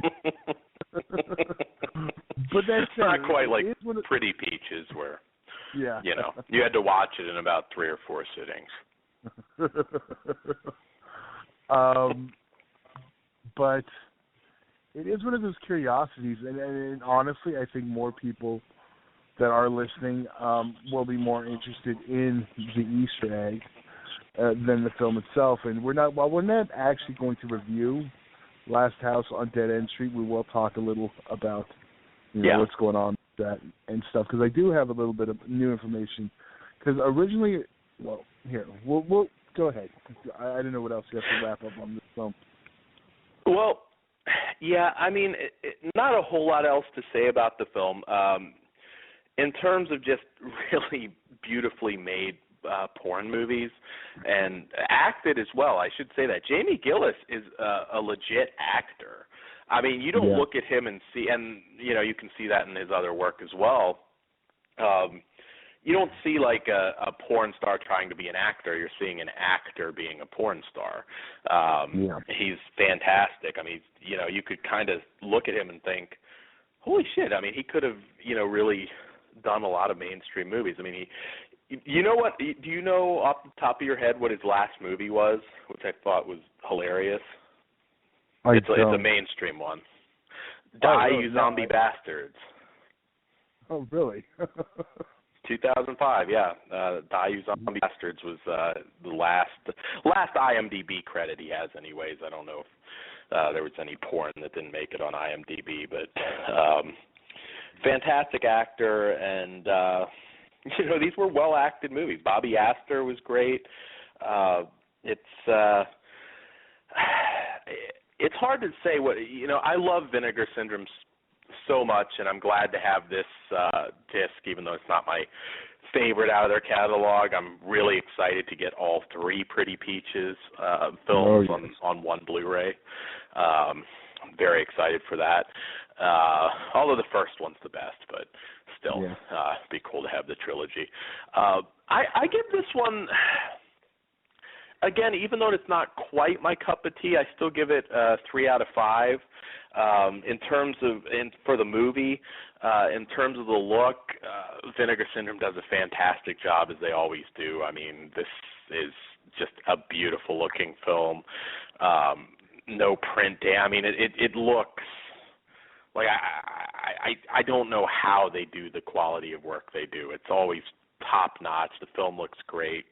And we'll get into the extras a little bit, but Larry Ravine has an interview here. It's relatively short, but he talks a little bit about shooting some other movies for Roger Watkins and some of the cast. And Todd, there is another extra feature that people may not be aware of unless they're looking at the website or the Facebook page. And let's tell everybody how you access it, because it is an Easter egg. Yes. Okay. Well, the first thing we mentioned the film Last House. I feel like I should do a little bit more than that. Okay. First thing, I'm going to get it out there real quick. It was announced. Well, this disc itself is not a limited edition. That the Easter egg, the Last House on Dead End Street, would be limited to the first pressing of 2000. Yeah, they changed that though, didn't they? That's the one part I was going to get to, because they're still waiting on the better elements, apparently, and they have no timetable. They kind of switched that a bit, and I don't know if it's because people are grabbing it or trying to buy it. Everyone's trying to grab it now. They're saying that it is not limited to the first pressing right now, but they will make an announcement when it's going to not be on any future pressings. so that you'll know, okay, get it now. And that's because they haven't been able to actually get the better print, or they're still working on. I don't know, but something changed that made them make that announcement.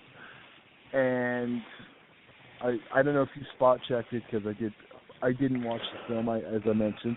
I did check it out, and I actually Googled it because I was just curious, and I couldn't find anywhere that mentioned how to find it. But all you do is on the menu, you just push down. I want to say it's 3 times, because your little cursor will go off the screen. Just keep pushing it down, and all of a sudden a cross will appear by the title, and just hit enter. So basically, push down, down, down, down, down, down until it pops up, and it's right there from the main menu, I should say. And click it, and you are treated to, once for a while it was thought to be a lost film too. Last House on Dead End Street, and it's damaged in the beginning, but it clears up pretty quick, and it's honestly the best I've ever seen it look, because while the barrel was a great disc, technology's gotten better, and I honestly would have been happy if this was what came out. Excuse me. I'm looking forward to seeing their final product with all of their extras. I'm hoping they get some of those barrel extras, because those, it was a pretty solid addition back at, the long out of print disc. And I'd like to see a complete package. Yeah, I didn't watch it either, because I'm in my head I'm thinking, well, I know a better version's coming, so. But I thought it looked good. I mean, especially for, kind of an unadvertised, at least on the packaging, extra. I think it's certainly worth it. I think it's going to be a while until we get that. Maybe we won't even get it this year. I don't know exactly what the hold up might be, but hey, at least it's there, and if for some reason they don't get the proper elements, you can get this and not have to buy it twice. So so that's a hell of an extra too. So that definitely raises this package quite a bit. So you actually didn't rate it, I don't think, Todd. What do you rate Corruption? Well, that's actually good, because I'd say it's the film itself. It's kind of hard to, because it's not it's not my genre of adult entertainment, and it's a weird one, because I honestly don't know who's looking for this type of eroticism, but I'll give it a 3, because I was leaving it kind of halfway, but it is so well shot and well made and acted. I'm going to agree with you, but package-wise, I give it 4 out of 5. With that, excuse me, with that Last House on Dead End Street extra, it just, up to the whole point. Yeah, and I will say this, past or present, in terms of just acting quality, I would cast, any of the main players in this in a regular movie now. They were, that's one thing that, and I think that's probably who I would recommend it to, just fans of old school erotica, and this is one that I don't necessarily know if you would consider it a lost film, but it's not something that I particularly hear about much on message boards until recently. And if you're interested in the history of adult film and from a time when they were made as actual films, this is definitely one to recommend. It is art house. It doesn't quite totally make sense, so you know what you like, but it was worth it for me to have it in my collection. But I still like Pretty Peaches, what can I say? And I'm very excited. You know which one's coming out? A week from Tuesday, when the new Vinegar Syndrome batch. And that is Too Naughty to Say No with Ginger Lynn. Yeah, I know. I'm waiting for my email for it to get the next batch. I'm assuming it'll be soon because we got. Yeah. We'll probably. I can almost guarantee we'll be reviewing Luther. Yeah, I'm sure we'll probably be doing that one, definitely. I don't know, but we might have to do Too Naughty to Say No, too, because I'm a big Ginger Lynn fan. And I don't know, you think they'll dip into the late 80s at all? Because there are some adult, I mean, at that point it did start to become a little bit more porn-ish, but there are some from the late 80s that I particularly like that I wouldn't mind seeing Vinegar Syndrome getting their hands on. But do you think they'll tackle those or not? As long as they're shot on film, I don't see why they wouldn't consider them. Yeah, I want to see the Poonies. I'm just going to throw it out there. That was one that I remember being a great parody. Came out the same year. So I don't know. I think that one was shot on film. That's what I was going to say. You might have to do some research, Dan. Is it all DVD anyway? I don't think the Poonies is. I've looked for it. I haven't looked for it in a little while. I will say, if you want a good laugh, Google the Poonies theme.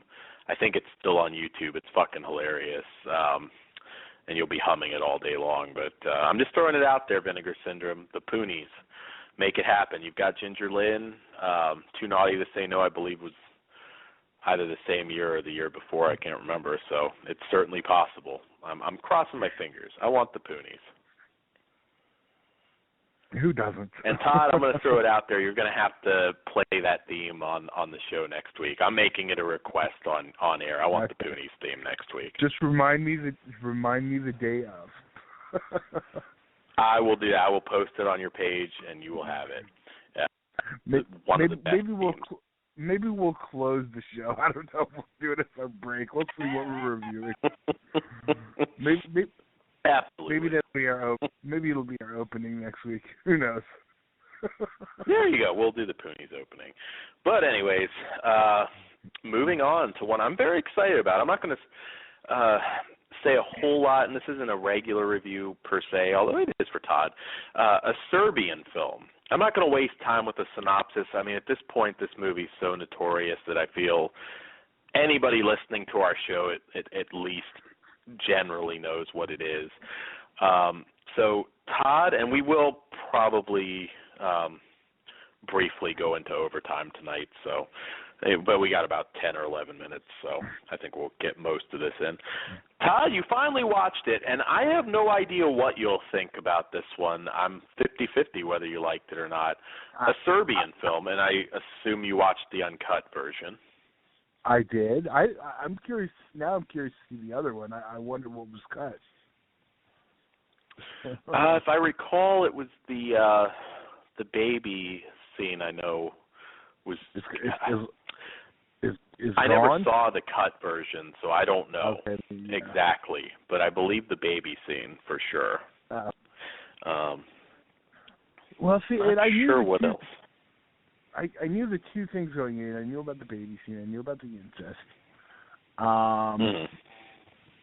And you know, it's funny because it's one of those I've had for quite a while, and I just was every time I'd be like, oh, I'll wait. I don't, it's when I gotta wait for everyone to be asleep. I'm not, watching it while we have all this stuff going on in the other room, and it just didn't watch it put for off, Christmas. Put off. Yeah, I basically did.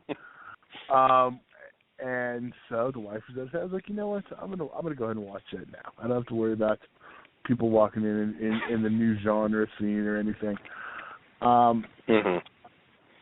So I mean, first thing I noticed right off, I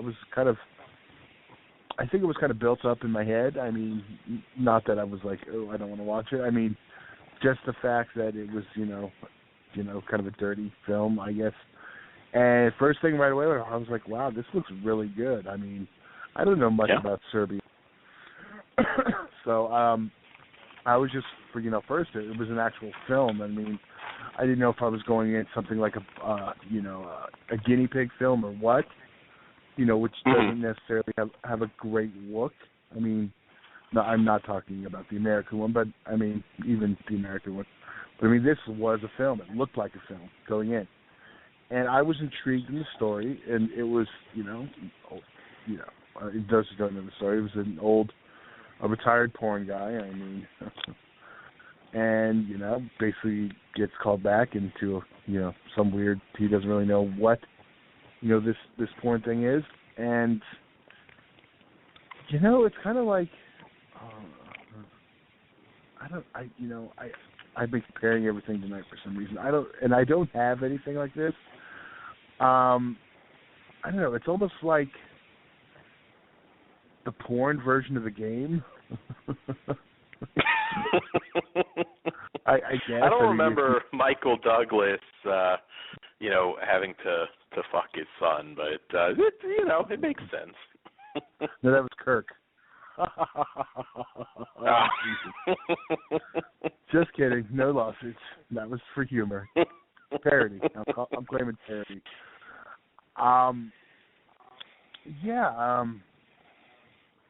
Honestly, the baby scene just felt like it was in there to be over the top.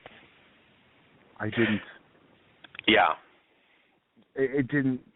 Maybe if I didn't know going in, but I mean, it was just like, it's kind of, it's pretty gross. And it is, but it's like the human centipede factor. I feel if I knew nothing about human centipede, it probably would have been a little more shocking. Like, holy fuck, this is actually a movie, But I already knew about it, so it's kind of like it blunts it a little bit. And that scene, the quality of that scene was less compared to, because like you mentioned, a Serbian film, and I think why it upsets people so much, because I do have some interesting stories with it, because I own a Serbian film shirt, which I wear when, I like to piss people off, but it's a legitimately well-made, well-acted movie, and it draws you into it more. See, the guinea pig films don't do a whole lot for me, at least the serious ones, because there's really no suspense. I mean, it's just pretty much, and to each their own, but there's not a lot to it. I mean, I'm just watching somebody be dismembered. I don't get to know them. There's, they're fucked. I mean, it's kind of, okay, it's like an effects reel, basically. They almost don't feel like, again, at least the more torture-oriented ones, don't feel like actual films. This one, I think, really got under people's skin, and it bothered them.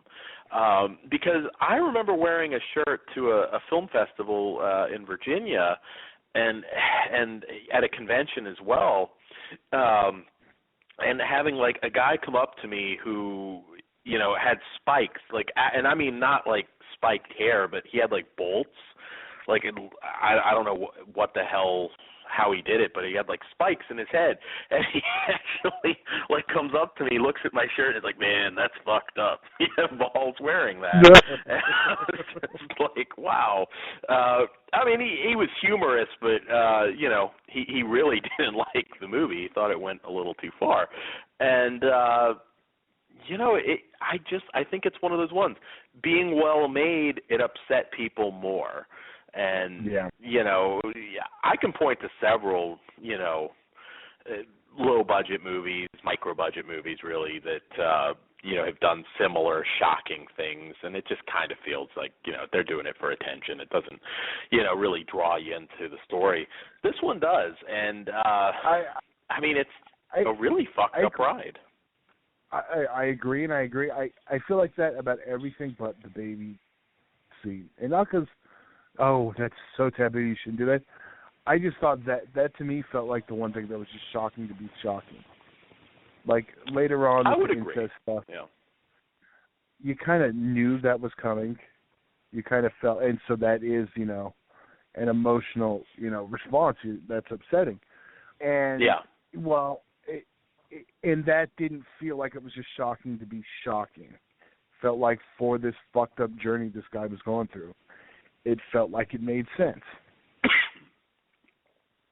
It did. That's actually a pretty good analysis of the movie, because the baby thing did feel, because like it's funny, the director Serjan Spasovic, I keep forgetting how to say his name, but he was at I've never met him, but he was at I saw an article where he was at some screening of the movie, and he actually regrets not going further with some of he thought it was a little bit too tame.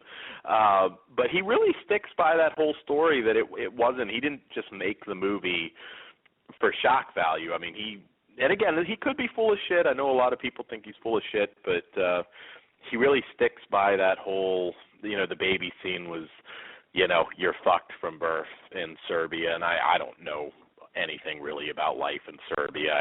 I would hope it's not quite that bad, but it very well may be from his perspective. So, I think that's not a literal thing. But I know, and honestly, I had to stop the interview with the director. He was just, I was like, oh God, I didn't want to hear him anymore. It was like, he's like, oh no, this is how life is in Serbia. This is all real. I was like, yeah, I know. He was just, honestly, I think that turned me off more than the film itself.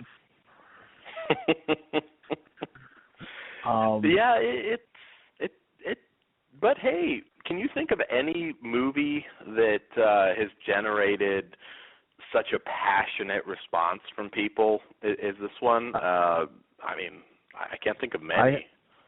I have not, and just real quick, we're about to hit the archive in a little over a minute, so we're wrapping up. But in case you're listening live, sorry, we are going to get cut off. Serbian film's pretty fucked up. Overall, what do you rate it? And we can talk a little more, but what do you rate it? I would give it I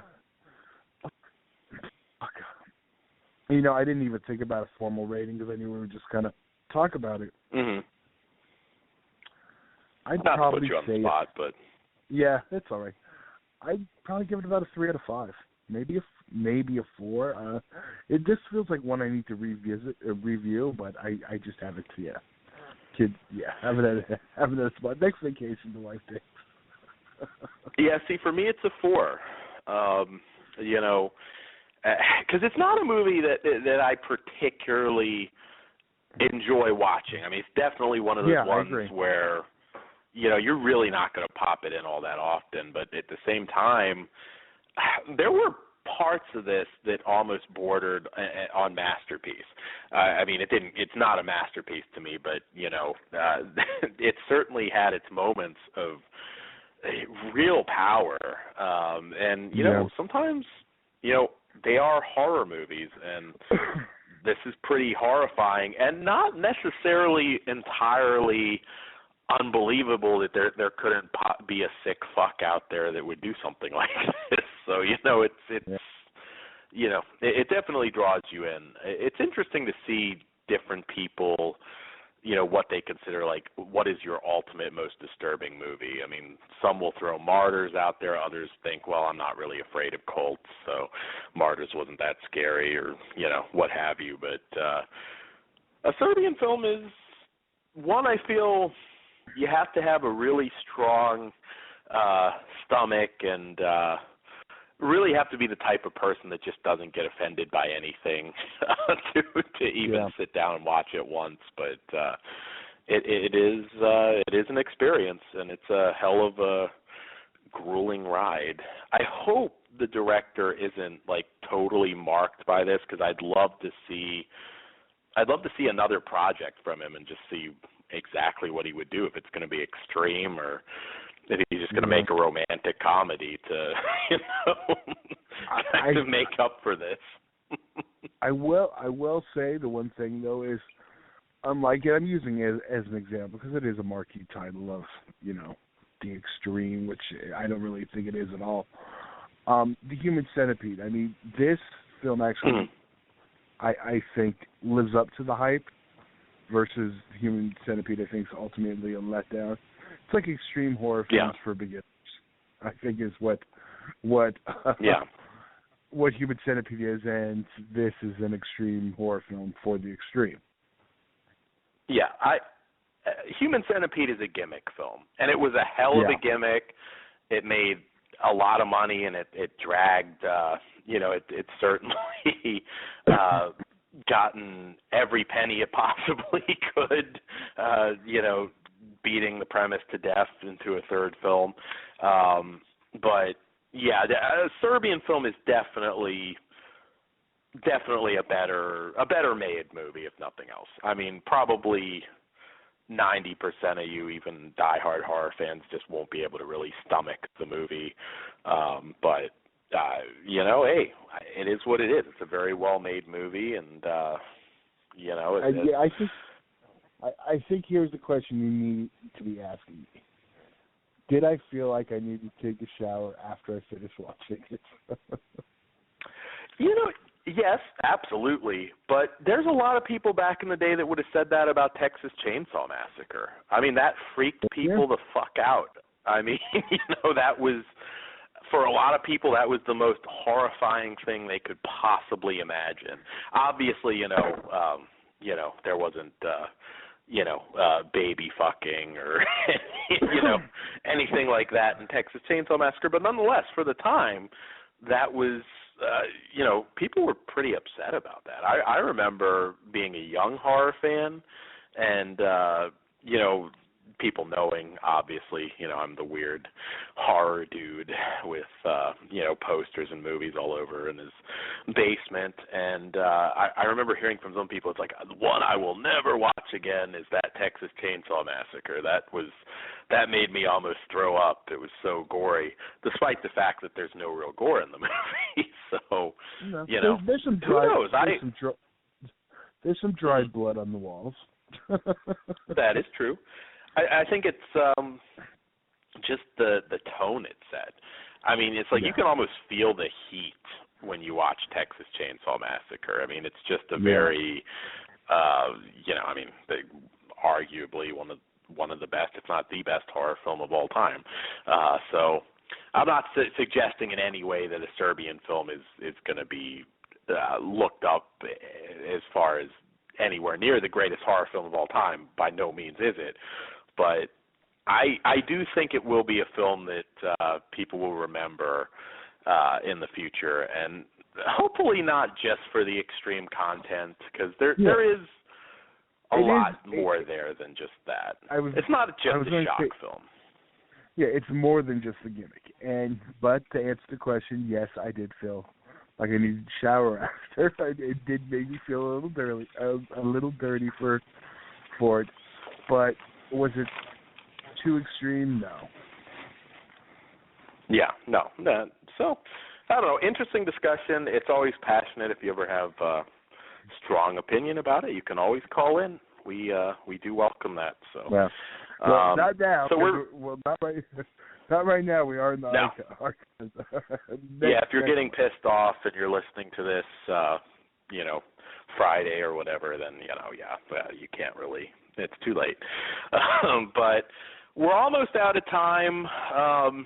I know next week we'll probably be reviewing Howl, a new werewolf film that I think has promise, and there's a lot of possibilities, but we don't have anything firm yet. But maybe we'll throw in the last Paranormal Activity. I'm curious. I've heard it's been kind of a back on track film, but I don't know. Yeah, we can probably do that. There were actually quite a few things that came out at Walmart, Indigenous, which looked pretty good to me. Fingers crossed, and there were a few different ones, but we'll announce that on our Facebook page.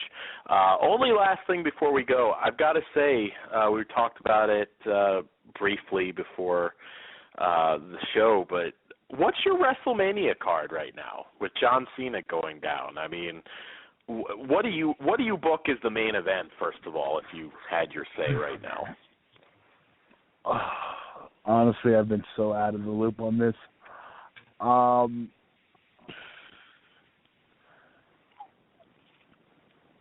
Well, we know Roman's going to be in there. I don't even know. I mean, I'm hoping the new talent coming in shakes things up. I'd like to see, Kevin Owens somewhere in that mix. Hopefully Daniel Bryan back in that mix. I mean, I would like to see, I know Owens Undertaker, like we kind of talked off there, is less likely. But I'd like to see Kevin Owens versus Roman, I guess. And then maybe Bryan versus Taker could be interesting. That could actually be really cool. I don't quite know how they would get Daniel Bryan and Undertaker from a storyline standpoint, but I'll throw it out there. I mean, I know it's like the most horrible match they could possibly book him in, but Daniel Bryan versus Brock Lesnar, and I would even put Daniel Bryan's career on the line with, people wondering, well, is he just coming back? And I think that would add a lot of intrigue. It'd be a fantastic match, and maybe at the very least, even if he's done, because this WrestleMania really may need it,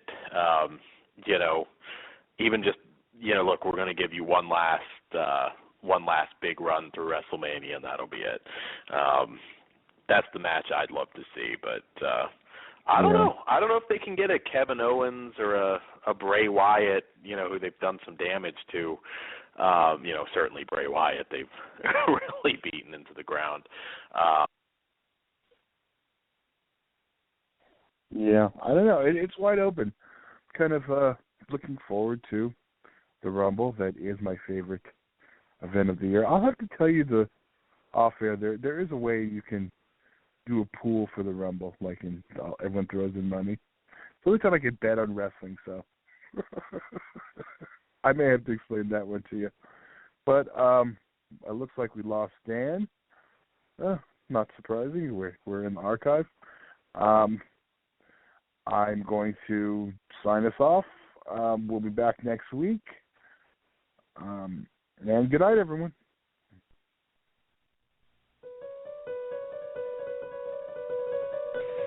It's here. Hello? Have you checked the children? They're all hot dogs. Whatever you do, don't fall asleep. I'm afraid. Don't be afraid. No. Be afraid. Be very afraid. Gingy. Pain has a face. Allow me to show it to you, gentlemen.